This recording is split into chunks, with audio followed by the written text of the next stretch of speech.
नमस्कार, मेरा नाम है माधव और आप देख रहे हैं किसान तक। मैं जिस जगह बैठा हूँ ये है भीलवाड़ा का कृषि विज्ञान केंद्र और हमारे साथ हैं यहाँ के सीनियर साइंटिस्ट और इस केवीके के हेड हैं सीएम यादव साहब। उनसे हम बात करेंगे एग्रीकल्चर के तमाम पहलुओं पर, साथ ही साथ इस केवीके की यहाँ के एरिया में, यहाँ के एग्रीकल्चर में क्या रोल है, क्या भूमिका है और किसानों तक ये किस तरह नए नए इनोवेशंस और उनको लेकर जा रहे हैं। तो यादव साहब, स्वागत है आपका किसान तक में। धन्यवाद आपका। सर, थोड़ा सा ओवरव्यू एक तरह से आपके केवीके का मैं दे रहे हैं, मैं पकड़ लूँगा। कृषि विज्ञान केंद्र भीलवाड़ा जिले और आसपास के जो ज़िले हैं उनके लिए निरंतर कृषि में जो नई योजनाएं हैं उनको किसानों तक पहुंचाने का कार्य कर रहा है। इसी के साथ साथ कृषि विज्ञान केंद्र के 4 जो मैंडेट होते हैं, जिसमें पहला जो होता है प्रशिक्षण। किसानों को आवश्यकता के आधार पर समय समय पे यहाँ उनका प्रशिक्षण दिया जाता है ताकि किसान को नई एक वैरायटी के बारे में और नई पशुओं की नस्ल के बारे में और नई सब्जियों की किस्म के बारे में उसको जानकारी मिल जाती है और उसको किसान उसके खेत पे अडॉप्ट करता है। दूसरा हमारा होता है प्रथम पंक्ति प्रदर्शन। प्रथम पंक्ति प्रदर्शन में किसान को जो नई लेटेस्ट जो वैरायटी होती है उसका किसान के वहाँ पे प्रदर्शन किया जाता है और उसका फीडबैक लिया जाता है कि जो आप परंपरागत खेती कर रहे हैं उसके साथ साथ जो खेती में जो बदलाव आया उससे उनमें कितना उत्पादन बढ़ा है। इसके साथ तीसरी जो हमारा जो मैंडेट होता है वो ऑन फार्म ट्रायल। किसान की खेत में क्या समस्याएं हैं, उनके पशुधन में क्या समस्याएं हैं, उसके आधार पे एक ट्रायल लगती है और उस ट्रायल से उस किसान की समस्या का निजात होता है। चाहे वो पशुपालन में है, चाहे खेती बाड़ी में हो, चाहे सब्जी में हो, तो वहाँ पे किसान के खेत पे उसकी समस्या का समाधान किया जाता है। और एक जो हमारा लास्ट का जो मैंडेट होता है, जितने भी जो प्रायोजित जो प्रशिक्षण होते हैं वो कृषि विज्ञान केंद्र पे किए जाते हैं, जिससे किसानों को समय समय पर उनको नई जो तकनीकी होती है या जो नया नवाचार होता है उसके बारे में जानकारी दी जाती है। अभी जो अंतर्राष्ट्रीय मिलेट ईयर चल रहा है उसमें भी किसानों को जागरूकता के तौर पे यहाँ पे डेमोन्स्ट्रेशन भी दिया जाता है और साथ साथ में यहाँ पे प्रशिक्षण भी आयोजित किए जाते हैं। तो आप साल भर में कितनी ट्रेनिंग एक्टिविटीज़ कराते हैं, वर्कशॉप्स कराते हैं किसानों के, और उसमें जो पार्टिसिपेट करते हैं, जो किसान भाग लेते हैं, वो कितने और कहाँ कहाँ से होते हैं? इस बारे में ये बताना चाहूँगा कि कृषि विज्ञान केंद्र का एक एक्शन प्लान होता है साल भर का, जिसमें हमारे यहाँ संस्था का जो प्रशिक्षण होता है वो 4 दिवसीय प्रशिक्षण होता है। इस प्रशिक्षण में आसपास के जो किसान होते हैं या कृषि विज्ञान केंद्र द्वारा जो चयनित गांव हैं वहाँ के 30 किसान इसमें भाग लेते हैं और उन किसानों को जो खेती बाड़ी से संबंधित जो प्रशिक्षण किया जाता है, जैसे अभी खरीफ की सीज़न आएगी तो खरीफ में किसान उड़द बोता है, मक्का बोता है, और अभी जो मिलेट ईयर चल रहा तो इसमें बाजरा और ज्वार का एरिया में की पूरी तकनीकी जानकारी उसको विस्तार पूर्वक दी जाती है। मतलब खेती में जो कुछ चेंजेज हो रहे हैं, कुछ बदलाव हो रहे हैं, उनकी ट्रेनिंग आप किसानों को जानकारी देते हैं, ट्रेनिंग देते हैं? जी, अभी जो खेती में जो परिवर्तन आया है या जलवायु में जो परिवर्तन हो रहा है उसके बेस पे हम किसान को यहाँ प्रशिक्षण आयोजित किए जाते हैं। मैं उस पर भी बात करूँगा सर, लेकिन उससे पहले मैं जानना ये चाह रहा हूँ कि अभी कृषि विज्ञान केंद्र भीलवाड़ा के कुछ क्या इनोवेशंस हैं, क्या कुछ नई टेक्नोलॉजी, कुछ नए इनोवेशंस आपकी तरफ से हुए हैं, ईजाद हुए हैं?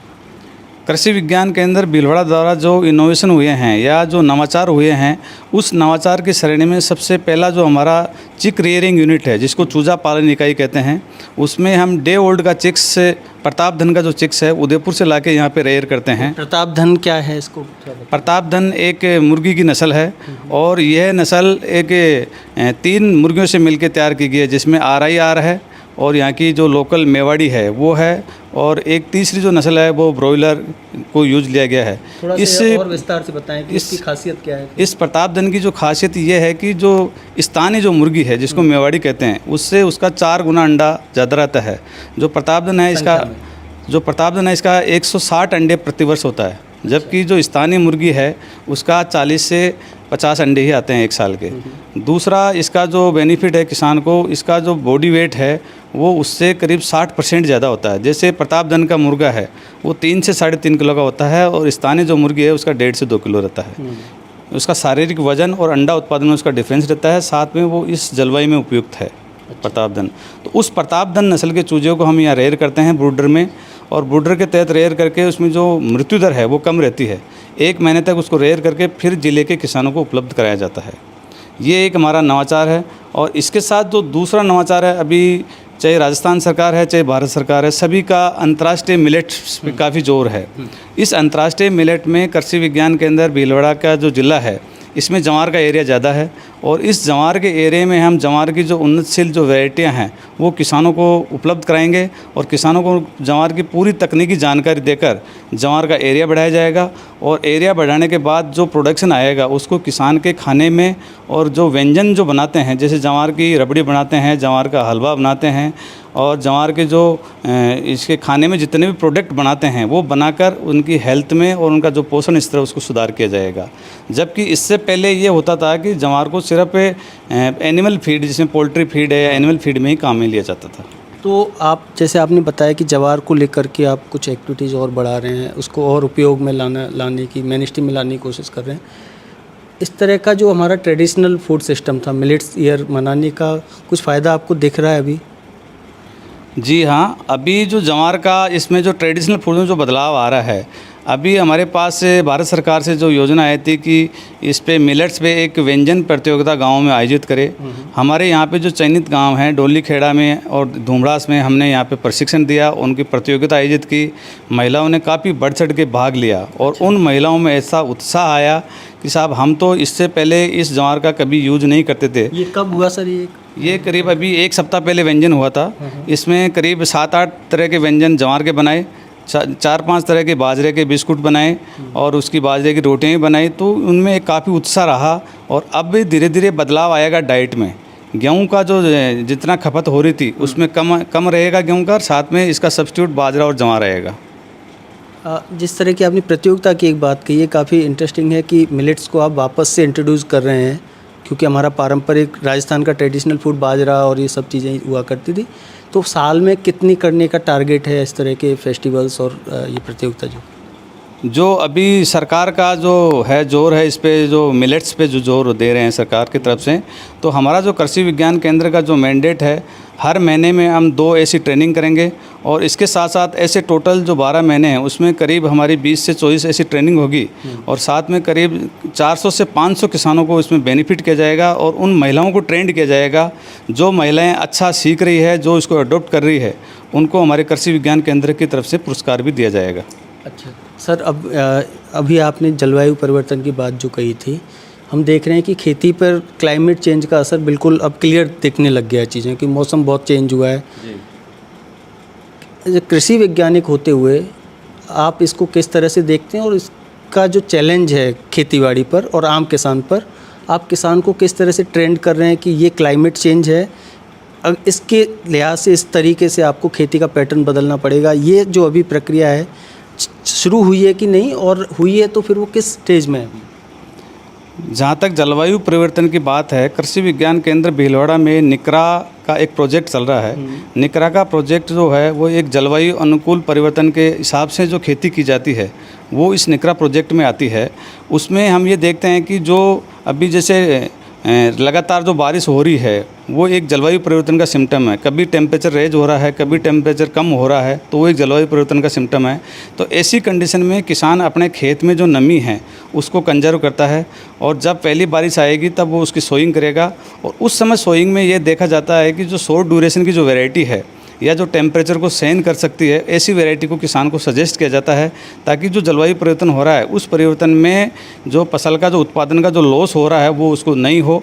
ये हमारे निकरा में नवाचार हम कर रहे हैं। ये कितने किसान, जैसे अलग अलग केवीकेज में ये सब क्लाइमेट चेंज को लेकर के हो रहा है, काम हो रहा है, लेकिन किसानों तक ये शायद नहीं पहुंच पा रहा है। इसकी वजह क्या है सर? अवेयरनेस या केवीके की अपनी कुछ लिमिटेशंस हैं, उसकी वजह से ऐसा हो पा रहा है? इसका जो आपने अभी पूछा है कि साहब जो निकरा योजना है ये सभी किसानों तक नहीं पहुंचते, इसका सबसे जो फीडबैक जहाँ तक आ रहा है वो ये है कि अभी राजस्थान में करीब 19 केवी के है जहाँ पे निकरा परियोजना चल रही है। धीरे धीरे इसको जो सरकार है वो सभी ज़िलों में लागू करने जा रही है। जब सभी ज़िलों में लागू हो जाएगा तो मुझे पूरा विश्वास है कि सभी किसानों को इसका फ़ायदा होगा। और दूसरा एक जो ड्रॉबैक ये है कि कृषि विज्ञान केंद्र का एक लिमिटेड दायरा होता है। जो आसपास के विलेज हैं वहाँ पे वो 2 या 4 विलेज का अडॉप्शन करता है और वहाँ वो कार्य करता है। इसके बाद उस गांव में जो परिवर्तन आता है जलवायु परिवर्तन का, वहाँ पे दूसरे किसान देख के वहाँ पे हम समय समय पे फील्ड डे का आयोजन करते हैं। फील्ड डे में जहाँ आसपास के जो जितने भी किसान होते हैं, करीब 80 से 90 किसान, कभी 150 किसान भी होते हैं, वो उस फसल का रिजल्ट देखते हैं। इसके बाद वो खुद भी उसको अडॉप्ट करते हैं। इसलिए वो धीरे धीरे पूरे ज़िले में उसका फैलने का आने वाले समय में पूरे ज़िले में वो फैल जाएगा उसका। क्योंकि केवीकेज में साइंटिस्ट काम करते हैं, एग्रीकल्चर को लेके नए नए रिसर्च होते हैं, इनोवेशंस होते हैं। क्या ये इनोवेशंस एग्रीकल्चर डिपार्टमेंट के थ्रू आप वहाँ शेयर करें, वहाँ से, क्योंकि उनसे ज़्यादा किसान जुड़े हुए हैं, वहाँ पहुँच पाए, ये कोई रास्ता हो सकता है इसका? ये जो रास्ता है, क्योंकि कृषि विज्ञान के अंदर और जितने भी जो लैंड डिपार्टमेंट है, कृषि विभाग है, उद्यान विभाग है, पशुपालन है, सभी विभाग आपस में समन्वय स्थापित करके जो जो योजनाएं होती है, हमारे यहाँ पे ईयरली मीटिंग होती है, उसमें सभी डीएलओ जाते हैं और हर विभाग की योजना से आपस में अधिकारी एक दूसरे अच्छी तरह जानते हैं और फिर उस योजना को वो भी पूरी कोशिश करते हैं कि किसान तक पहुँचे। तो आपस में समन्वय स्थापित करके सरकार की जो योजनाएं हैं उनको किसानों तक पहुँचाने का पूरा प्रयास किया जाता है, ताकि किसानों की आजीविका और उसके पोषण स्तर में सुधार हो। ठीक है, अब वापस मैं आपके केवीके पे आता हूँ सर। यहाँ मैंने अभी देखा कि आंवले के बगीचे हैं और कुछ एक खेत है जहाँ कई तरह के पौधों को लेकर के नए तरह का रिसर्च कुछ हो रहा है, उसके बारे में कुछ बताएंगे? पेड़ पौधों को लेकर के, फसलों को लेकर क्या रिसर्च हो रही है? क्योंकि कृषि विज्ञान केंद्र का जो उद्देश्य है वो ये है कि यहाँ पे जो किसान आता है, चाहे वो प्रशिक्षण लेने आ रहा है, चाहे वो कृषक भ्रमण के तौर पे आ रहा है, चाहे वो घूमते हुए कृषि विज्ञान केंद्र को देख के आ रहा है, उस किसान का मानस ये रहता है कि मैं यहाँ से कौन सी टेक्नोलॉजी मेरे लिए अच्छी रहती है। हमारे यहाँ कृषि विज्ञान केंद्र भीलवाड़ा में करीब 15 प्रकार की टेक्नोलॉजी है जो किसान देखकर उसको अडॉप्ट कर सकता है। उस टेक्नोलॉजी में सबसे पहले हमारे पास जैसे मदर ऑर्चार्ड है, जो आपने अभी आंवला की बात कही है, उस आंवला में हमारे पास से करीब 6-7 तरह की वैरायटियाँ हैं, जिस वैरायटी को देख के वो किसान अडॉप्ट करता है कि साहब मैं ये वैरायटी लगाऊंगा। इसी तरह से हमारे पास एक अभी वेजिटेबल का गार्डन हम लगा रहे हैं, उस वेजिटेबल गार्डन को वो लगा के देखता है कि साहब ये खुले आसमान में जो आप कर रहे हैं, ड्रिप सिस्टम से कर रहे हैं, तो वो किसान के लिए कितने फ़ायदेमंद है। तीसरा, हमारे पास नर्सरी में जो हम प्लांटिंग तैयार करते हैं, क्योंकि आजकल के युवा बेरोज़गार खूब रहते हैं, उस बेरोज़गारी को दूर करके स्वरोज़गार स्थापित करने के लिए नर्सरी अपने आप में एक रामबाण सिद्ध होती है। और आजकल जो स्कूल जो ड्रॉप आउट है, हमारे यहाँ कृषि विज्ञान केंद्र भीलवाड़ा में ऐसा दिन नहीं होता है जिसमें कम से कम 2 युवा किसान आएंगे। वो बीए भी रहते हैं, बीए पास रहते हैं और 12th पास रहते हैं, और वो कोई गोट फार्मिंग के लिए आते हैं। तो उनको भी हम पूरा कन्वेंस करके यहाँ पे उनको प्रशिक्षण देते हैं, उनको ट्रेंड किया जाता है और फिर वो किसान खुद का व्यवसाय खोलते हैं। इसी तरह से पोल्ट्री फार्मिंग का भी काफ़ी भीलवाड़ा में जोर है, और हमने यहाँ कृषि विज्ञान केंद्र भीलवाड़ा की तरफ से करीब 1 लाख चूज़ों का वितरण कर चुके हैं, और यहाँ से एक साल में करीब 15 से 20 हज़ार चिक्स किसानों को यहाँ कृषि विज्ञान केंद्र भीलवाड़ा द्वारा दिया जाता है, प्रतापधन नस्ल का। और इससे एक जो प्रतापधन की जो यूनिट होती है उसमें हम 20 चूजे देते हैं, और इस 20 चूजे से वहाँ जो किसान के वहाँ पे जो 1 साल की जो इनकम होती है वो करीब 15 से 18 हज़ार शुद्ध इनकम मिलती है। तो एक खेती के साथ उसको एडिशनल इनकम मिलती है। साथ में कुछ किसान बड़े स्तर पे पोल्ट्री फार्म करते हैं, उनकी जो सालाना की जो इनकम है 8 से 10 लाख रहती है। तो किसान अपनी आर्थिक स्थिति के आधार पे यहाँ पे जितनी टेक्नोलॉजी है वो देख के अच्छी तरह से अडॉप्ट करता है, चाहे वो डेयरी फार्मिंग हो, पोल्ट्री फार्मिंग हो, गोट फार्मिंग हो, वर्मी कंपोस्टिंग हो, एजोला प्रोडक्शन हो। मैंने यहाँ सिरोही गोट की ब्रीड इसकी नस्ल की बकरियाँ लगा रखी है, तो किसान उसको देख के अच्छी तरह से अडॉप्ट करता है। सर, मेरे आखिरी 1-2 सवाल हैं कि आपने बताया कि यहाँ से प्रताप धन जो मुर्गी की ब्रीड है वो किसान लेके जाते हैं, तो आप उसको पैसा चार्ज कर, उससे कुछ फ़ीस चार्ज करते हैं या फ्री उनको निःशुल्क दी जाती है? जी, आपने जो ये क्वेश्चन पूछा है बहुत अच्छा क्वेश्चन है। हमारे पास से जो हमारा एडोप्टेड विलेज है, कुछ हमने यहाँ पे 6 गांव कृषि विज्ञान केंद्र की तरफ से अडोप्ट कर रखे हैं। 4 गांव हमारे एक टीएसपी योजना है उसमें अडोप्ट कर रखे हैं, जिसमें जो मीणा कास्ट होती है या जो भील कास्ट होती है वही आते हैं, ट्राइबल कम्युनिटी। तो उस ट्राइबल कम्युनिटी भाइयों को हमने यहाँ पे जो टीएसपी योजना के तहत उनको निःशुल्क दिया जाता है। अच्छा। कुछ हमारे पास जो योजनाएं होती है कृषि विज्ञान केंद्र की, उसमें जो एडोप्टेड विलेज है वहाँ पे उनको निःशुल्क दिया जाता है। लेकिन इससे जो एडोप्टेड विलेज है, इससे बाहर के जो किसान आते हैं उनको पेमेंट बेसिस से यहाँ पे चूजे उपलब्ध किया जाता है, और वो जो चूजा है हमारा 1 से 1.5 महीने का रहता है, उसका 130 रुपये प्रति चिक्स हम चार्ज करते हैं। और बड़ा होके वो चूजा जब मुर्गा या मुर्गी में कन्वर्ट होता है तो उसकी वैल्यू कितनी हो जाती है सर? जो मुर्गी पालन इकाई जो किसान स्थापित करता है, यहाँ से हम 1 से 1.5 महीने का चूजा देते हैं, और मुर्गी 5.5 से 6 महीने में अंडा प्रारंभ करती है। जब 6 महीने उसकी एज हो जाती है तो उस समय जो मुर्गा यदि सेल करता है तो उसका मुर्गा यहाँ पे जो लोकल मार्केट है वहाँ करीब 500 से 800 रुपये का जाता है। और उसका जो अंडा है, मुर्गी का जो अंडा है, सर्दी में उसका अंडा 20 से 30 रुपये का बिकता है और गर्मी में जो उसका अंडा है 15 रुपये के आसपास बिकता है और काफ़ी उसकी डिमांड रहती है। मेरा एक लास्ट सवाल ये है सर कि अभी आपने युवा किसानों की बात कही थी कि आपके यहाँ आते हैं, वो लोग सीखने आते हैं। मैं देख रहा हूँ कि एग्रीकल्चर कॉलेज यूनिवर्सिटीज़ काफ़ी अच्छे संख्या में खुली हुई हैं राजस्थान के साथ साथ पूरे देश में, और उनमें नंबर्स भी बढ़े हुए हैं, स्टूडेंट्स काफ़ी, एनरोलमेंट्स बढ़े हुए हैं। लेकिन वो खेती की तरफ कितना जा पाते हैं अपना पास आउट होने के बाद, कोर्स पूरा होने के बाद, और जा भी रहे हैं तो क्या फिर उनका कुछ ऐसा रिजल्ट निकल रहा है जो ट्रेडिशनल फार्मिंग से अलग हो? मैं कहना ये चाह रहा हूँ सर कि जो बच्चे अभी एग्रीकल्चर कॉलेजेज यूनिवर्सिटीज में पढ़ रहे हैं उनमें इनरोलमेंट बढ़े हुए हैं बच्चों के, वो आ रहे हैं, लेकिन क्या वो उसी तरह से खेती में भी आ रहे हैं क्या, या फिर वो एकेडमिक में जाने की तैयारी कर रहे हैं या कुछ सरकारी नौकरियों की तैयारी कर रहे हैं? आपने जो क्वेश्चन पूछा है, इस क्वेश्चन में जो कृषि विज्ञान केंद्र भीलवाड़ा है, यह संस्था महाराणा प्रताप कृषि एवं प्रौद्योगिकी विश्वविद्यालय उदयपुर के अधीन है। और हमारे जो कुलपति महोदय है डॉक्टर अजीत कुमार कर्नाटक साहब का जो सपना है वो ये है कि आज के जो युवा है उन जो स्कूल ड्रॉप आउट हो या एग्रीकल्चर से ग्रेजुएट करके जो पढ़ाई छोड़ता है या कोई दूसरा धंधा करता है, उसका रोज़गार कैसे बढ़ाया जाए, वो एक उनका सपना रहता है। तो हमारे यहाँ पे जो ग्रेजुएट है एग्रीकल्चर से कर रहे हैं उन लोगों का काफ़ी कंपनियों में खपत हो रहा है। साथ में वो खेती के प्रति, अभी जैसे ही कोरोना आया तो कोरोना ने खेती के प्रति इतना सजग कर दिया, उसमें जो एग्रीकल्चर से स्नातक बच्चे हैं वो काफ़ी अच्छी तरह से खेती करने लगे हैं और खेती पे जो प्राकृतिक खेती है या जो ऑर्गेनिक खेती है उस पर काफ़ी अच्छा रुझान उनका बढ़ा है। वो लड़के एक सीमित प्लॉट लेकर के 1 हेक्टेयर का प्लॉट लेके उसमें खेती करने लगे हैं, उसमें पूर्ण रूप से प्राकृतिक कर रहे हैं, जैविक कर रहे हैं, और ताकि एक हेल्थ पॉइंट उनके सामने आया है। वो चीज़ कोरोना ने सीखी है, क्योंकि एग्रीकल्चर का जो बच्चा है वो पूरी एग्रीकल्चर की जो टेक्नोलॉजी है या जो नवाचार हो रहे हैं वो सारा उसमें यूज़ कर रहा है, जिससे उसका प्रोडक्शन भी होगा और साथ में उसका हेल्थ पॉइंट से भी अच्छा होगा और उसकी जो एक बेरोजगारी की समस्या है वो भी उसकी दूर होती है। इसके साथ साथ एग्रीकल्चर ग्रेजुएट का बच्चा है वो हमारे एक जो एग्रीकल्चर डिप्लोमा होता है प्रोग्राम, उसमें वो बच्चा खाद बीज की दुकान भी खोल सकता है, ताकि उसका बेरोजगार रहने का कोई वो उसमें प्रश्न ही नहीं उठता है। एग्रीकल्चर से जो भी बच्चा स्नातक करता है उसका कहीं ना कहीं, चाहे वो एग्रीकल्चर सेक्टर में, चाहे फार्मिंग में जाए, चाहे वो वेजिटेबल प्रोडक्शन में जाए, चाहे वो गोट फार्मिंग में जाए या पोल्ट्री फार्मिंग में जाए। बहुत से युवा हमारे पास आते हैं एग्रीकल्चर करके, कुछ लोगों ने गोट फार्मिंग खोला है, कुछ लोगों ने पोल्ट्री फार्मिंग खोला है और एक उन्होंने अपना एक स्वरोजगार का जो जरिया है उसको अपनाया है। इसमें भी करियर बनाया जा सकता है कुल मिला के।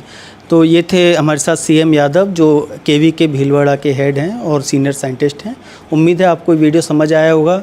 मुर्गी पालन और फसलों से संबंधित किस तरह से टेक्नोलॉजी का यूज़ करते हुए आप अपनी खेती को बढ़ा सकते हैं, अपनी पैदावार बढ़ा सकते हैं। यादव साहब की बातें आपकी ज़रूर मदद करेंगी। आप देखते रहिए किसान तक। नमस्कार। नमस्कार।